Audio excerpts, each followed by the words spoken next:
La question des mobilités sur notre territoire métropolitain, dans ce département de la Haute-Garonne, c'est la préoccupation quand même du quotidien de nos concitoyens et des décideurs politiques.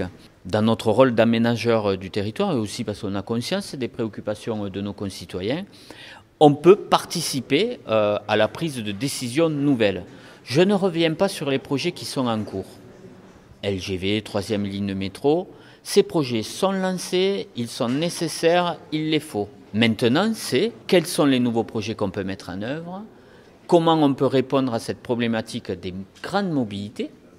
Alors, certains évoqueront un RER toulousain, métropolitain. Bon, je crois que la question elle est plus large. Pas simplement qu'un problème de mobilité intramuros au territoire métropolitain, mais il y a tous celles et ceux qui habitent à 50, 40, 50, 60 km de Toulouse et qui viennent travailler dans les zones d'activité de la métropole. Et aussi celles et ceux qui ont besoin d'accéder au transport collectif déjà existant. Il y a les questions de rabattement vers les gares existantes, des mobilités. Puis il y a les questions aussi de mobilité douce. Le département s'investit fortement pour créer les autoroutes du vélo, mais il faut aussi aller plus loin et plus vite. Et là, j'ai fixé cette orientation politique et ce cap de dire que le département doit être un acteur qui se remet autour de la table, capable de faire des propositions, d'échanger. J'ai demandé à mon administration de prévoir, de dégager des marges de manœuvre qui puissent être soutenables. Nous sommes un département désendetté aujourd'hui, nous avons des capacités financières aujourd'hui, mais sur ces grandes questions de mobilité, il faut être capable d'investir dans le long terme. Il y a une nécessité aujourd'hui, dans le contexte que l'on connaît d'inflation, d'augmentation de l'énergie, des denrées alimentaires, de répondre à la demande sociale.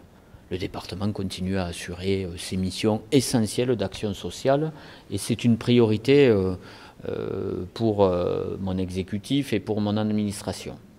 On est un des départements qui consacre le plus de moyens à la solidarité, c'est presque 1 milliard d'euros, presque la moitié du budget. Mais de mettre en œuvre aussi des dispositifs face à ce que l'on connaît, de renforcer ce bouclier social. On a créé ce qu'on appelle les bons solidaires. Mais ce dispositif, j'ai décidé de le pérenniser. On est alerté encore par Secours populaire, Secours catholique, les Restos du Cœur, Banque alimentaire, qui nous disent mais les files d'attente ne les emplit pas, voire on double le nombre de bénéficiaires. On voit des familles nouvelles, on voit des jeunes nouveaux, on voit des seniors nouveaux. Et donc cette réalité-là, les bons solidaires du département, on les maintient. C'est 150 €, 300 € en fonction des revenus du foyer et c'est renouvelable 3 fois.